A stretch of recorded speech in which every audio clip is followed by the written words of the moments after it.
correct?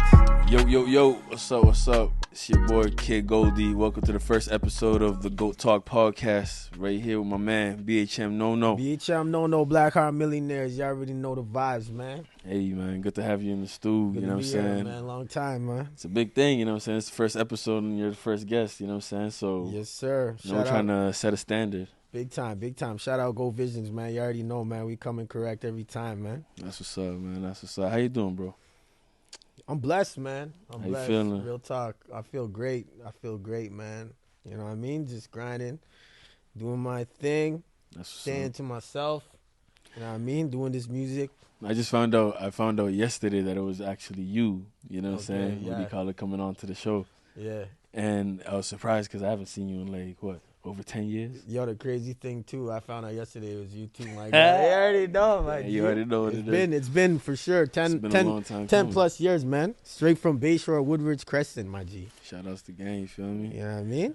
Yeah, man. What do you call it to us? So, yo, how you been? I mean, you've been making music for a minute. For a minute, yeah, You know for sure. A minute, man. It's been a long journey. I know we were just talking about, you know what I'm saying, your artist name and what you started with and how it kind of progressed and moved along. Yeah, man. Basically, I got raised in a family full of musicians and entertainers. Right. And you probably know that. My dad, Johnny Shaka. Mm-hmm.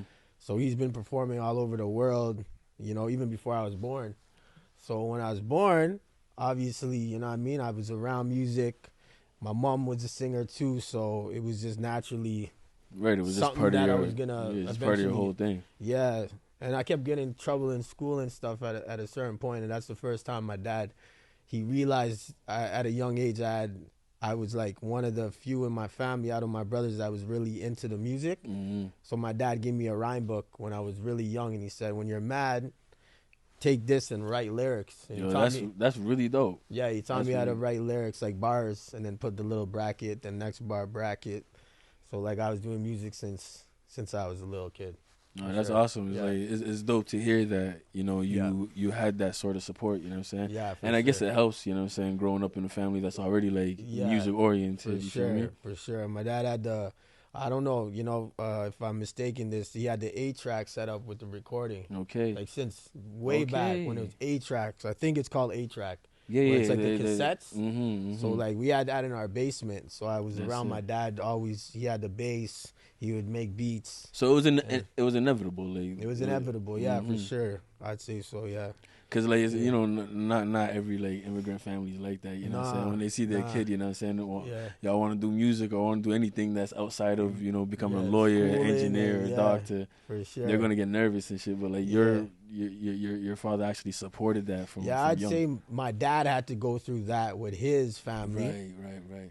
And then when I was, you know, when it came to his immediate family, his sons and stuff, he sort of broke that pattern, you know what I mean? Mm-hmm. And he was always open to it. He was throwing us on stage when we didn't even want to be on stage when we were kids. I don't know if you remember, but like Bayshore, contests or I don't know what you call it. No. All those things at schools and all that stuff, you know what I mean? My dad always had us doing like performances at schools and all that because one of the questions I was going to ask you, but you already kind of got into it, was like, how did you get into the music? But like clearly this is kind of like the earlier stuff. Truthfully, that's exactly how I got into it, man. Is basically my pops, me seeing him firsthand, seeing him perform, seeing him, you know, do dance lessons, and just seeing him do the Ottawa Senators thing at halftime, all that stuff all together.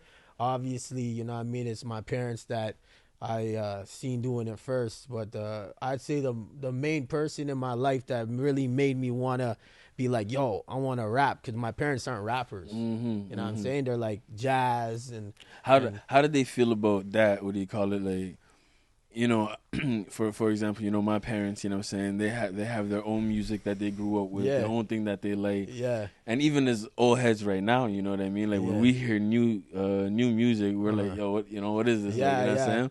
How did your, you know, parents feel, you know, about you going into rap? I have actually a funny story about that, man. My parents were divorced at the time, and after my dad gave me my rhyme book and stuff, he eventually just wanted to see what I was writing. Right.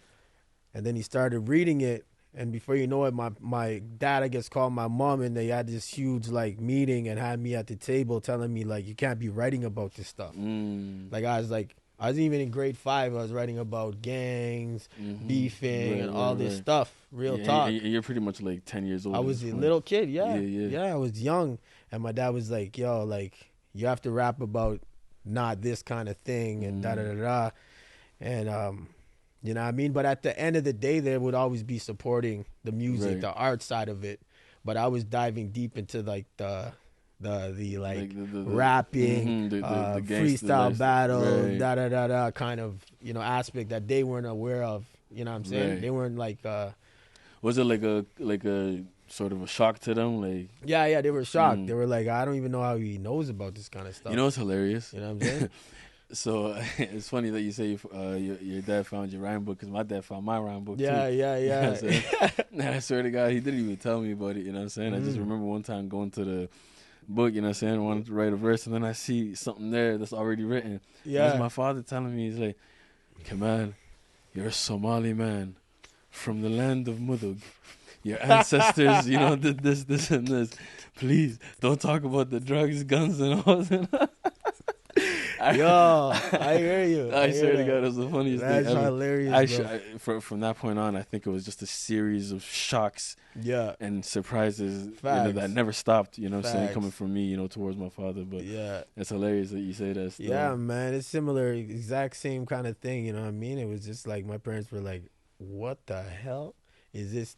Like, how is this coming from this kid? So we didn't teach him that. So how did you like go from, you know, saying talent shows and you know, doing things in house and, you know, with the support of your parents and whatnot, to like, actually before that, when did you kind of like know that this is what you wanted to do? You know, so aside from like, obviously, you know, sometimes, you know, if you know, you have a father who is like a tailor, or let's say you have a father who runs a restaurant, he wants you to be into the, you know, family business. Now, if your father was a musician, I would imagine that he would want you to be, you know, a musician as well. Was there, how much of that was your father who wanted you to be a musician, and how much of that was you who wanted to be a musician? Like, honestly, man, I'd say my parents definitely were examples of just like musicians, and that's where I got the love of the music. But like, ever since I was young, I was like, ever since that young stage of my life was gone, like when I was like, let's just say 16 years old, I was just doing my own thing. Like my parents weren't involved in none of my music or anything. I was just doing my own thing. And it was more just based off me knowing that I was better than these other people in school freestyling and stuff. So I just hop in, start freestyling, trying to murk them off. You know what I'm saying? Just trying to murk. Anytime I had a chance to show that I'm better than someone at school or on the block or, you know, in Iris or at the Portables in Bayshore or in Ramsey, whatever the case was when the freestyle pop off, because that's when Smack DVDs and all that shit, Reed Dollars, Meek Mills rapping. So people wanted freestyle. I just hop in and just show my talent and shit like that. So what were like some of the artists that, you know, I guess you looked up to that influenced your style? Influenced at a big time in my life, it was D Block. It was Jadakiss. LOX. Yeah, man. Those guys, they had the bars. They had the, you know what I mean? They could paint a picture real nice and shit. Exactly. So, like, I was into that. I was into the Philly rappers, the freestyle battling, all that. And that was, like, my young time, you know what I mean? Even when Cassidy was doing this thing. Right. Those days. Well, like, at a good part of my, like, upcoming where who I really fell in love with, his music, his style, and who he was 50 Cent. Right. Like, at that time when Get Rich or Die Trying, before that, that's who I really fucked with. That was like, what, 01, 02, 03? Yeah, that's when I really, like, was like, yo, this is somebody I really fucked with. So more than just, like, freestyling and rapping. Yeah, putting... like, music. Yeah, making hits. Right. Composing, you know what I mean? Like, actually, like, putting something together, like a piece of art. Yeah, for sure. Okay. Yeah, most def. Nah, that's what's up. So, like... Right now, like, how obviously you've been doing this, you know, for a minute. You know what I'm saying? You're in your 30s now. You call it. You kind of started doing this properly at maybe what, 16, 17? Damn, doing it properly. I'd say maybe not properly, but like more focused. Like, you know what I'm saying, going to the booth. I would say artist name. You know what I'm saying, put yourself up there. Trying to brand, trying to do brand and all that stuff. Mm-hmm. Yeah, but it's always a learning experience for me because I never really found a right way to go about it. I worked with a lot of different, management at a young age and stuff, and it sort of turned me off of even working with any management. Mm-hmm. I had a crazy little maze I was going through at a certain time because a lot of people wanted to mess with me and stuff. Right. I went to Cali, did a lot of stuff. I even threw out music. I'm not going to lie. I was just in the streets and just going to make money because there's so much twists and turns in the music industry that I was just like, yo, fuck you niggas. Right. Fuck all you niggas. I'm just going to do me. I'm going to get the bag, and when I get the bag, I'm going to come back harder than ever. 100%. So there was a lot of, like stops in my career and shit like that, and a lot of just, like, trying to figure out how I could make me a one-stop shop so I don't have to rely on anybody. Right. And so it's sort of becoming self-sufficient. Yeah. Like your own machine. Yeah, exactly. Can, like, it doesn't need... independent. Mm-hmm. You know what I'm saying? So exactly. I call it more of a slow grind because everything is it's all in-house. I'm going to just do shit my own way. But at the end of the day, I got a plan. I'm going to stick to it, stay focused, and just get to the bag. So let me ask you, man, because, like, you've been in the scene for a minute. You know what I'm saying? I've been in the scene for a minute. And just around the scene too, even if I wasn't rapping all the time. We've been around, bro. We've been around, my guy. We've seen it all. So I see, I see a whole lot of, rappers, artists. You feel me? Tell me something about you that, like, makes you stand out. You know what I'm saying? Like, what do you bring to the table that, you know what I'm saying? I know exactly what I bring to the table. I bring the real shit to the table, bro. In my generation, I was actually out there in the streets for real life. I was actually soaking up real game vouch for that, for sure. For the real, from the real street shit. Right. And at the end of the day, the way that I put out my music, the way that my artistry is based upon my past and how I turn negative situation into positive to see the light in these dark situations. Mm-hmm. So I'm one of the artists in this city. I know for facts that my lyrics and my music is actually real shit from the soul. Dope. You know what I mean? And that's what I bring to the table. A lot of these artists my age, they're faking the shit. I never seen them in my goddamn fucking life talking about this, that, straps, getting raided. Nigga, none of that happened. I was there. You niggas never did it. You know what I'm saying? And you could totally say that for sure. So at the end of the day, what I bring to the table is just real life stories, authenticity, basically, and shit I seen firsthand, authenticity, and also just keeping it real to who I am and my character. You know what I mean? Because it sounds different. You know what I'm saying? It sounds different. What do you call it? Coming from someone who lived this shit versus someone who's telling somebody else's story. You know? Facts. The person who's lived it can tell you certain details about a situation or about an environment that only someone who was there can, you know what I'm saying, would have seen. Exactly. Yeah, facts. So listen, what do you call it? So you've been doing this for a minute. And you've been doing this at a time where, at least the scene in Ottawa was overshadowed, I would say, by Toronto and Montreal. Yeah, like facts. Yeah. Right now, I'm kind of starting to see, you know what I'm saying, and I'm happy about this, that, like, we're starting to kind of, like, take ourselves seriously as well. Yeah, man. And kind of put ourselves on the map, and we're getting a nice sound out there. What do you think about, like, the current scene now, where it came from when you first started and where you at now? Like, what's your opinion on it, and how do you feel about it? Yo, honestly, I'm proud of all the youngins right now, the new generation, how they're taking advantage of social media, how they're taking advantage of, back in the day, even though we're not that old, at the end of the day, we didn't have Instagram. Right. And Instagram right now is, like, really big on just marketing yourself and whatever, So the younger generation, the new sound I've been hearing, there's a lot of talent in the city. I'm proud of all of them, real talk, because I know how it is to be an artist. One of the few artists, way back in my days, I was getting hated on it by all angles and shit. So I know how it is to be coming out your own city, making numbers happen, and staying focused and keep pursuing your career. I know how it could be difficult. I know how it could be on the streets. I know. So I'm proud of all of them who's staying focused and staying humble and get into the bag and keep dropping your shit, man. We watching you, Black Heart Millionaires. We watching all you youngins, man. Keep doing it. And that's what BHM in your name stands for, Black Heart Millionaires. Yeah, Black Heart Millionaires, man. That's it, man. How just to come off of the question, come on, see, can we get a close up on that? No, don't worry, we'll get a close up on that on post. You feel me? Nah. So check this though. So like with not now that you know social media is what it is today. You feel me? With Instagram and TikTok, how do you feel like you know that affects your sound and the way that you make music? Is it still do you still have the same process as it was before? Me, I don't watch anybody. I don't copy nobody. I just do me. Like at the end of the day, I don't give a fuck what the trend is. I'm my own trend. I'm my own legend. I do me, my G. You know what I mean? It doesn't really matter what I hear. I don't give a fucking shit. You know what I'm saying? Get your shit off, man. I'm number one. I'm my own fan. I'm my own legend. I listen to myself. If somebody asks me who the best artist is, it's me. You know what I mean? Straight simple, man. And that's how every artist should be thinking anyways. You know what I mean? That's that Wayne mentality, you know what I'm saying? Yeah, that's that Mamba mentality, like in Mamba, rest in peace, man. You already know. Yeah. All right, so tell me, what do you call it? Tell me about Black Heart Millionaires. Tell me how you came up with that. What's the philosophy behind that? Okay, so Black Heart Millionaires, I'm gonna keep it sort of short.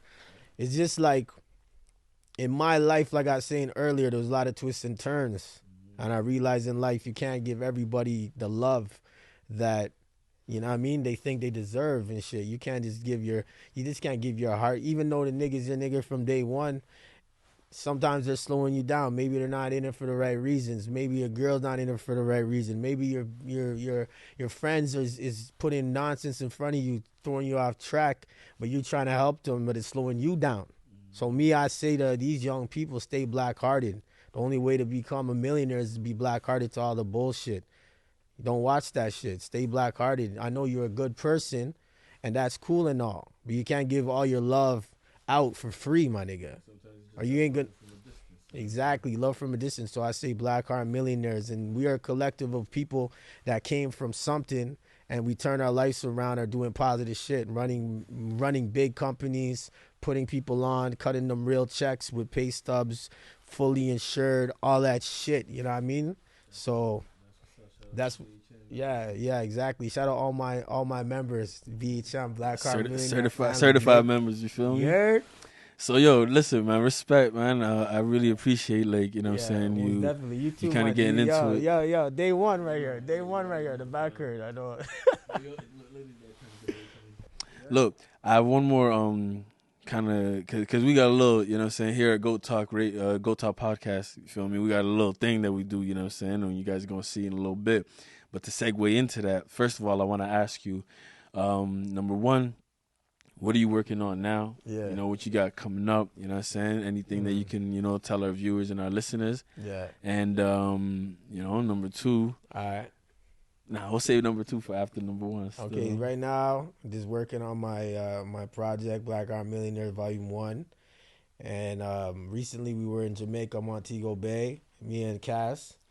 And we just shot a little video. We shot it on an iPhone 13 Plus, my guy. Yep. That just shows you there's no excuses. If you want something else, just where there's a will, there's a way. Do it out the love at the same time, you know what I'm saying? If you're a real artist, you know what I'm saying? We seen the visuals, we're like, yo, let's just shoot something. You know what I mean? Let's just put some shit out. So anyways, we dropped Sun Goes Down. And I have some shit in the works with Go Visions. You already know the guy. He's the guy. And yeah, man, just stay tuned, man. Just hit me up on Instagram. Even you know what I mean, stay tuned. It's BHM.Nono, man. We're gonna throw up all your socials right there on the screen, feel me? Boom, boom, boom. And just, you know, before we head into the last segment of the show, you have any advice for, you know, a young and up and coming artist, you know, especially in Ottawa? Yo, it's so simple. Like, honestly, man, just believe in yourself. And just, you know what I mean? Don't ask for permission. Like, when it comes to your fucking music, if you believe in yourself, don't ask anybody if it's nice. Just believe in it and just go at it. Because everybody's going to have a fucking opinion on shit they're not even putting a hand in with. So, listen, youngins, even people that are older or whatever, man, anything you're pursuing in life, not only music, if you know you're doing it with all your heart and all your motherfucking everything you got, you don't need anybody to tell you nothing. Just keep on keeping on. and keep praying and keep grinding, man. That's it. So, here on this platform, you know what I'm saying, we like to drop gems and give back to the community, you feel me? We want to, all the people listening, the ones looking up to us, we want, you know what I'm saying, to give them something that they can take away, you feel me? Yeah, for sure. So, as an established artist like yourself, tell me a little something about like the ins and outs, of the business. Like, how does an artist go from booking studio time to like getting it out on the DSPs and putting it out there and like really being like well packaged. You know what I'm saying, like a proper product. Like how? Well, yeah. What can you speak on to that? Yeah, I was saying earlier about how like nowadays times change with social media and stuff, but it also changed for artists all over the world. Like now, you could literally record music wherever you want to record. But one thing I'm gonna say to new artists is that find a great engineer, work with them first, and slowly learn how to do it yourself because you want good quality music, obviously, right? Right. So hit up somebody like Gold Visions, Gold Audio, all that. You know what I mean? The good engineers in the city. Make sure your music is sounding right, and then from there you could take that music independently. You could get something like CD Baby as a distributor, TuneCore. You could DistroKid, they're good too. You get these digital distributors, and then you sign up for a very small fee, and then you upload your music, your artwork, all that stuff, and then literally you pick different packages. It could be Tidal, it could be Apple Music, iTunes, all that stuff. You pay another very small fee. You get your music on that, and then it'll by itself distribute within like 2 weeks or whatnot, and it'll go on all those major platforms. And then it's up to you now to promote that in different ways, you know what I mean? Using social media, obviously, and get your team behind you to push that in all different aspects. And every way you can. And so, like, how do you get paid from that?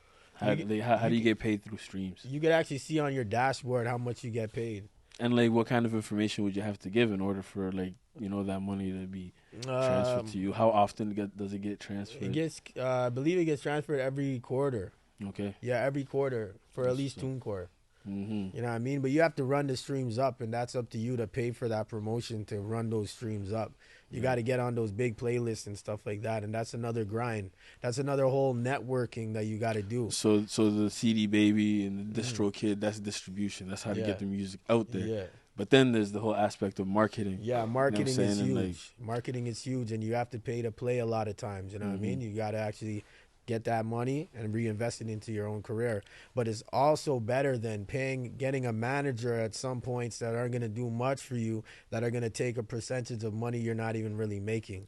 See, because like back in the day, right? You know what I mean? You needed, managers and agents and distributors and, all these things that really like, if you don't have a team working with you, it's not something that you could do by yourself. Yeah. But now, like with the advent of the internet and how it is now, it's like a lot of those things you can really do by yourself or with a minimal team. You know what I mean?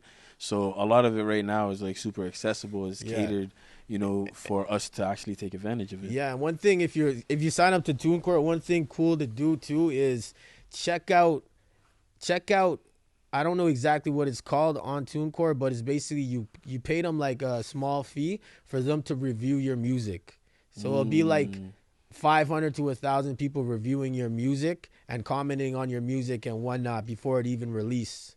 So check that out if you got TuneCore. It's actually sick. Especially coming from COVID and like the lockdown and the pandemic and all of that. Yeah. One thing that we've noticed is that there's been for sure a lot more music, but there's also been a lot more violence. And like these things affect us all deeply. You know what I mean? Ottawa's a very small community. You feel me? And like so. What do you think about the current state of like violence in the city, and like how does that relate to the music? One thing I'm gonna say is that I don't really know if the amount of shootings and whatnot is that much higher than when I grew up. It's just the social media is showing it a lot more too, because when I grew up, There was a lot of shootings too, my G. Like, a lot. Like, I got shot too. So, like, at the end of the day, I know firsthand, you know what I mean? But let me elaborate and put something positive out there is that you youngins out there, I've been seeing people at Woodruff online and bringing guns to school and shit. Like, that shit, you know what I mean? It takes a very scared person to have to bring a strap to school. So, whatever the reasons is, you know what I mean? You know, we all been through some type of shit growing up in these areas, and I understand how it is growing up firsthand in these hoods, and you know what I mean? And you want to make sure you're good. You don't want to be victim. You don't want to, and you're growing up, a lot of testosterone building up and shit. But all I got to say is that just think before you actually do shit, because 15, like I said in the other interview, 15 seconds, 15 minutes of your fucking choice could take 15 years of your life. Facts. Like, facts. You know what I mean? And that's facts, my guy. And that's all, because I see so much kids with talent that are just wasting it in the streets. You know what I mean? And a lot of people that were playing ball with me, I was a real baller, bro. I had ball dreams and everything. And I know at a certain age, when the ball didn't work out for me, I went right to the streets. I was always 1 foot in, 1 foot out. Then I went right to the streets. So I understand this, kids, and whoever, that if shit doesn't work out, the streets shouldn't be your first fucking thing to run to, because the streets it's not meant for everybody. You know what I mean? But do you have do you think that artists in general like have a certain responsibility? Because I feel like some of these kids have like a romantic view of the street life and you know, and things like that. Yeah, until they're in it, until they get locked up, until they start snitching on themselves in rap tracks, and then they're locked up or get their homies locked up, or they get shot up or their homie dies. It's all fucking romantic and all cool in their head until it actually happens. And I feel like I don't want that shit to happen to you, to you guys out there. I'm not glamorizing none of that. You know what I mean? Like I said, like my music, it speaks from going from the dark to the light. Destined to win 1, destined to win 2. Listen to the fucking lyrics, man. Take it in. Because, yo, I feel like, you know, these kids, you know what I'm saying? And, you know, not to say kids in any disrespectful way, but, like, these young cats, and even some older gentlemen, you feel me? I feel like they have a distorted, you know, view of like what a real nigga means. You know what I mean? Like people think that, you know, a real nigga, you know, is an ignorant thing. But like, for me, I did a lot of like, you know, community work and things like that. And I would be talking to, you know, youths that are like, you know, saying 14, you know, black boys, you know what I'm saying? Right in that preteen era. And, like, I would be telling them, like, you know what a real nigga means? Like, it means, you know, a real man, you know what I mean? And, I agree 100%. And what's a real man, you know? 100%. A real man, a real man, you know what I'm saying, takes care of his responsibilities. You know what I'm saying? A real man is honest. A real man, you know, owns up to his mistakes and, you know, can be held accountable. And you know, accepts the consequences. You know what I mean? Like if you play the game, you know what I'm saying, you got to pay the price. If you know you do the crime, like at the end of the day, you got to be ready.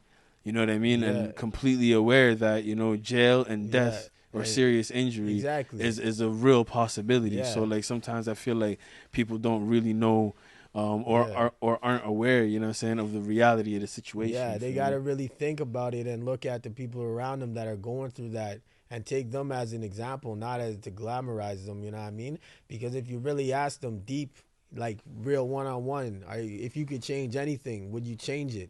Trust me, I got homies doing 25 to life right now, roommates of mine. So it's like I talk to them and they wish they could go back. Nah, free the man. You know what I'm saying? Real. So free the man. Free my nigga Cartoon, man. You know, because one thing, what he called my father used to tell me, you feel me? He's like, because he always say, yo, come out, how come like you always choose to learn the hard way, you know? And I told him, you know, the lessons I learned the hard way are the ones that I never forget. Yeah. He's like, all right, you're right. But they want you not to learn the hard way. Right, but he's like, sometimes you can't afford to make every mistake, you know? At some point, you're going to have to heed counsel, you know? Listen to, you know, words of wisdom. Yo, sorry, my G, respectfully. They say those who don't hear will feel. Those who can't hear must feel. Those who can't hear must feel, fam. And that's how we both, you know what I'm saying? 100%. And man. That's why we're saying to you people out there, like, we don't want you to have to feel, you know what I mean? And we're older, so I'm not here to be a preacher and shit. I know how it is to be in the streets. No, but whatever, we still want better for everybody. We're still gonna preach the positive message, my G. 100%. That's it. Nah, man, respect. You know what I'm saying? Really appreciate having you up here, man. I think this was a fruitful conversation. I think we touched on a lot of things, and I think you know what I'm saying. People got to know you a little bit better as they should. You know what I'm saying? My man's been doing this for a minute. You feel me? Yeah, respect. And I'm glad right now. You know, after seeing him for from how long it's been, over 10 years at least. My man's still fresh. You know what I'm saying? Yo, he didn't even warn me. You know what I'm saying? I feel hella underdressed. You know what I'm saying? Oh, no, nah, next time you gotta warn me. You know what I'm saying? I'm gonna pull up the good shit from the closet. You know? My God. Yo, listen, man. Everybody give it up, man, for BHM. Yeah, BHM Nono. Where can we find you on social media? I know we're going to put it up on screen, but right here, man, BHM.Nono. That's it. On Instagram. And then all my handles are the same. So YouTube, Spotify, whatever, man. BHM.Nono. Hey, man, you already know what it is. You gotta tap in with my man over here. You feel me? And we got artists, too, man. BHM 2 Deep's coming. Shouts. So watch out for him too, man. Masked up. That's it, man. You already see we're working out here. You feel me? We're already we ain't stopping. You know what I'm saying? Never that. And there we go, man. You know what I'm saying? This is the first episode of Goat Talk Podcast. You know what I'm saying? With my man BHM Nono. It's your boy Goldie Moore, Kid Goldie. You feel me?